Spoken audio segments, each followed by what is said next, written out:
हरिओम दोस्तों, स्वागत है आपका free study bye Lodhi sir के यूट्यूब चैनल पर। मैं कृपाल लोधी। दोस्तों, आज हम आपको लेकर के आए हैं हिंदी साहित्य का जीके, या हम कहें कि जीके का बहुत ही इंपॉर्टेंट टॉपिक, जिसमें दोस्तों आज हम आपको बताने वाले हैं हिंदी के महत्वपूर्ण साहित्यकार एवं उनकी रचनाओं के बारे में। दोस्तों, आप किसी प्रकार के कॉम्पिटिटिव एग्जाम की तैयारी कर रहे हैं, चाहे वो किसी भी राज्य का शिक्षक भर्ती परीक्षा हो या एसआई, पटवारी या एसएससी, पीएससी, रेलवे, दोस्तों ये जीके की दृष्टि से बहुत ही इंपॉर्टेंट टॉपिक है। आप इसे हिंदी का ना समझ के जीके के अंतर्गत आप इसको ले सकते हैं। तो निश्चित रूप से यहां से प्रश्न प्रत्येक एग्जाम में आने ही होते हैं। दोस्तों, शिक्षक भर्ती परीक्षा में तो अलग से यहां से एक टॉपिक लगा होता है महत्वपूर्ण पुस्तकें। तो दोस्तों, जो महत्वपूर्ण पुस्तकें होती हैं उनमें महत्वपूर्ण साहित्यकारों की रचनाएं ही आपसे पूछी जाती है कि कौन सी रचना किस साहित्यकार की है। दोस्तों, एक अपील है, यदि आप हमारे चैनल पर पहली बार विजिट कर रहे हैं तो प्लीज हमारे चैनल को सब्सक्राइब कर लें, साथ में बेल आइकन पर भी क्लिक करें ताकि सबसे पहले नोटिफिकेशन आपको मिलता रहे। दोस्तों, हम इसी प्रकार के कॉम्पिटिटिव एग्जाम रिलेटेड वीडियोस को अपलोड करते रहते हैं, जिसमें मैथ्स, रीजनिंग, जीके, साइंस और शिक्षक भर्ती परीक्षा से रिलेटेड वीडियोस होते हैं। आप हमारी प्लेलिस्ट में जाकर के देख सकते हैं। दोस्तों, सब्सक्राइब नहीं भी किया है तो प्लीज आप लाइक तो कर ही दें।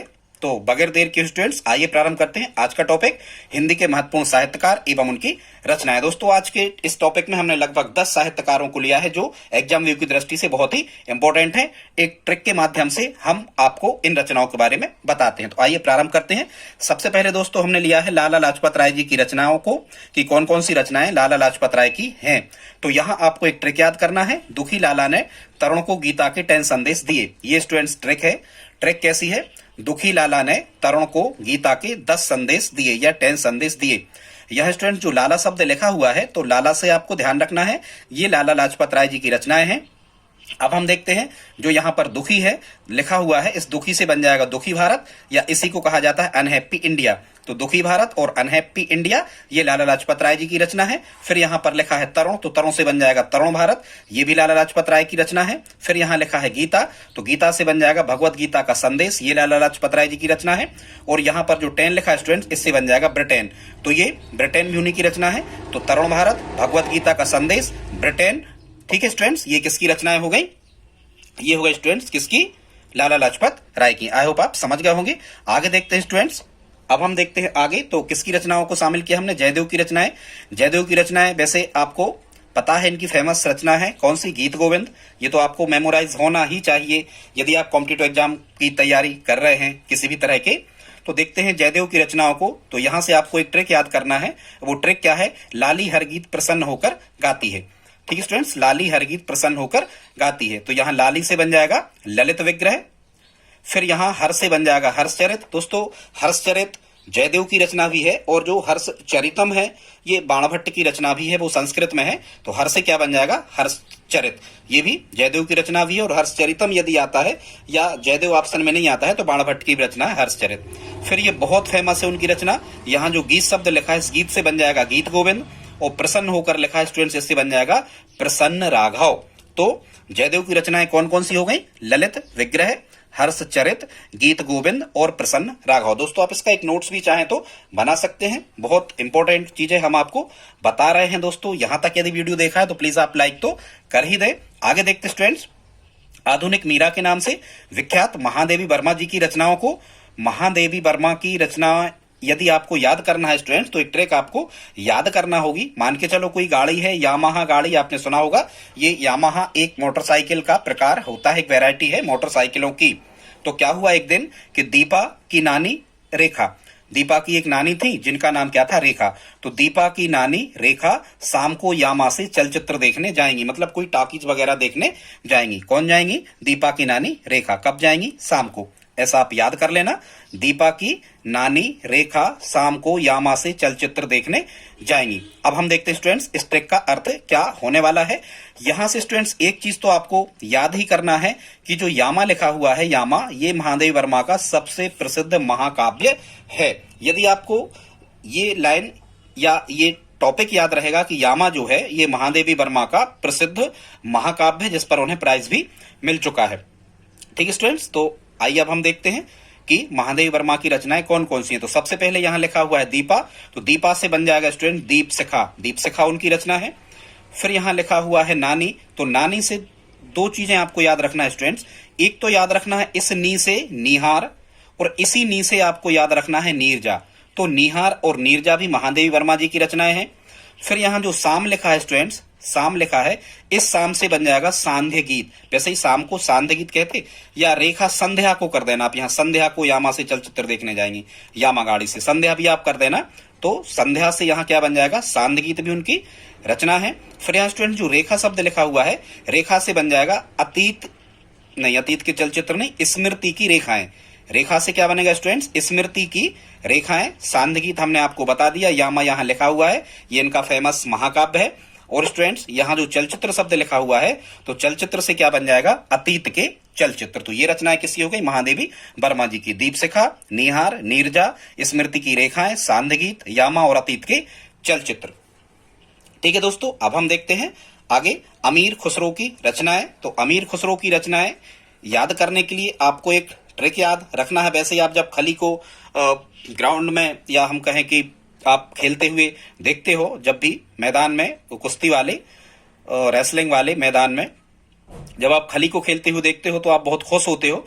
ऐसे ही आप याद रखना कि अमीर खुसरो की रचनाएं जो हैं उनमें खली शब्द आना है, ठीक है, क्योंकि आपको खली खुश रखेगा। ऐसे करके आप याद रख सकते हो। अब वो ट्रिक क्या है देखते हैं।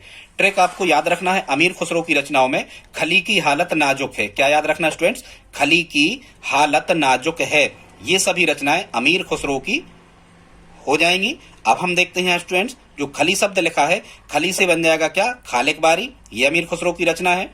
फिर यहाँ जो हालत शब्द लिखा हुआ है, तो हालात कन्हैया, ये अमीर खुसरो की रचना है। और नाजुक से बन जाएगा नजराने हिंद, ये भी अमीर खुसरो की रचना है। तो दोस्तों आई होप आप इतना समझ गए होंगे। यदि यहां तक वीडियो देखा है तो प्लीज आप लाइक करें। आगे देखते हैं स्टूडेंट्स, अब हम आए हैं भारतेंदु हरिश्चंद्र जी की रचनाओं पर। तो भारतेंदु हरिश्चंद्र जी की रचनाओं में आपको एक ट्रिक फिर यहां से याद रखना है, सत्य के प्रेम में भारत अंधेरे में है, हरि का नाम लो।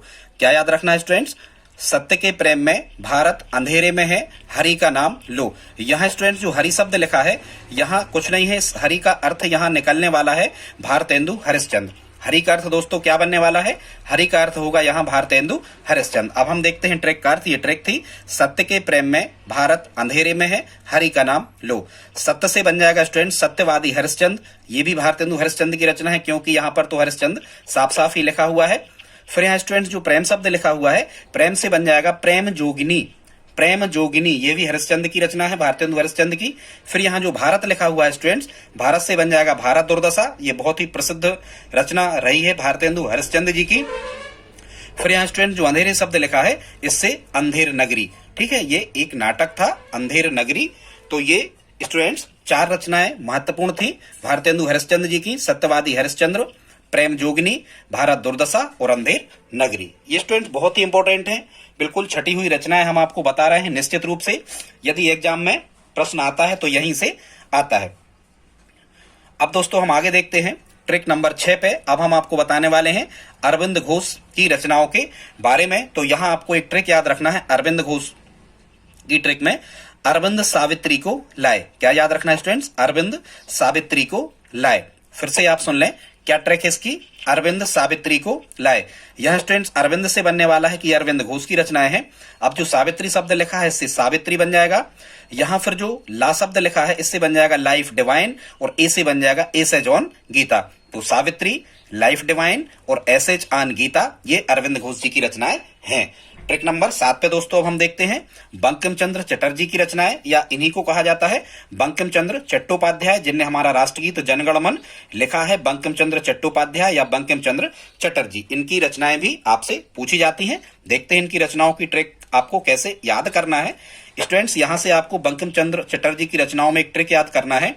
आ कवि बंधु राष्ट्रगीत गाते हैं, किसी कवि का नाम है, उसका नाम है बंधु। अब कोई कह रहा है आ कवि बंधु राष्ट्रगीत गाते हैं। देखते हैं अब इनसे क्या बनने वाला है। तो आ से हो जाएगा स्टूडेंट्स आनंद मठ, ये प्रसिद्ध उपन्यास है, नील विद्रोह का वर्णन है इसमें। आ से हो जाएगा आनंद मठ। फिर यहाँ जो कवि का शब्द लिखा है, इससे बन जाएगा कपाल कुंडला। फिर जो यहाँ पे बी लिखा हुआ है स्टूडेंट्स, इससे बन जाएगा विष वृक्ष।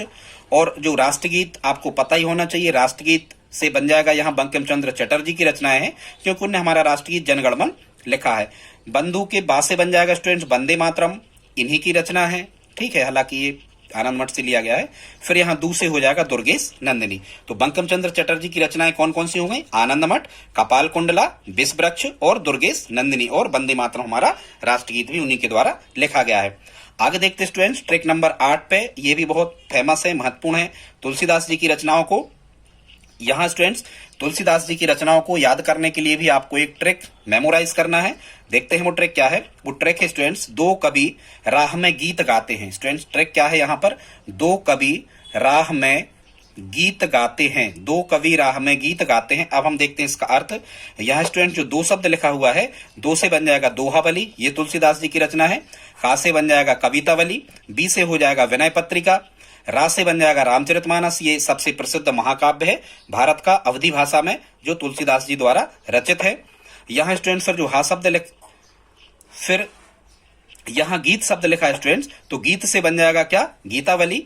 और जो रा यहाँ लिखा हुआ है, तो रा से रामलला नछू, ये भी इनकी रचना है। और हा से हो जाएगा हनुमान चालीसा। इस हा से, राह के हा से बन जाएगा क्या? हनुमान चालीसा। ये भी तुलसीदास जी की रचना है। तो तुलसीदास जी की रचनाएं कौन कौन सी हो गई? दोहावली, कवितावली, विनय पत्रिका, रामचरितमानस, गीतावली, रामलला नछू और हनुमान चालीसा। ठीक है दोस्तों, तो आई होप आप समझ गए होंगे तुलसीदास जी की रचनाओं को। आगे देखते हैं स्टूडेंट्स, 9 नंबर पे हमने लिया है रविंद्रनाथ टैगोर जी की रचनाओं को। ये भी बहुत इंपॉर्टेंट है दोस्तों, सबसे ज्यादा इंपॉर्टेंट है। लगभग हर एक एग्जाम में रविंद्रनाथ टैगोर जी की और अब्दुल कलाम साहब और गांधी जी की रचनाओं को पूछा ही जाता है। आप हमारी दूसरी वीडियोस में गांधी जी की और कलाम साहब की रचनाओं को देख सकते हैं। तो बगैर देर के स्टूडेंट्स बताते हैं आपको रविंद्रनाथ टैगोर की रचनाओं के बारे में। तो यहाँ आपको एक ट्रिक याद रखना है, और वो ट्रिक क्या होने वाली है देखते हैं।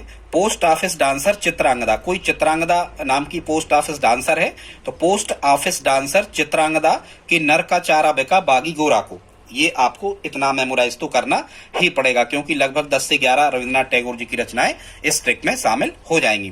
पोस्ट ऑफिस डांसर चित्रांगदा के नर का चारा बिका बागी गोरा को। अब हम देखते हैं, यह स्टूडेंट जो पोस्ट ऑफिस शब्द लिखा हुआ है, इससे बन जाएगा पोस्ट ऑफिस, ये भी रविंद्रनाथ टैगोर जी की रचना है। फिर यहाँ जो डांसर लिखा हुआ है स्टूडेंट्स, इससे बन जाएगा कोर्ट डांसर, चित्रांगदा खुद इनकी एक रचना है। फिर यहाँ जो नर शब्द लिखा हुआ है, इससे बन जाएगा गार्डनर। फिर चारा के चा से बन जाएगा चांडालिका, रा से बन जाएगा राजऋषि, फिर बी से बन जाएगा यहाँ विसर्जन, ठीक है, और का से बन जाएगा काबुली वाला, ठीक।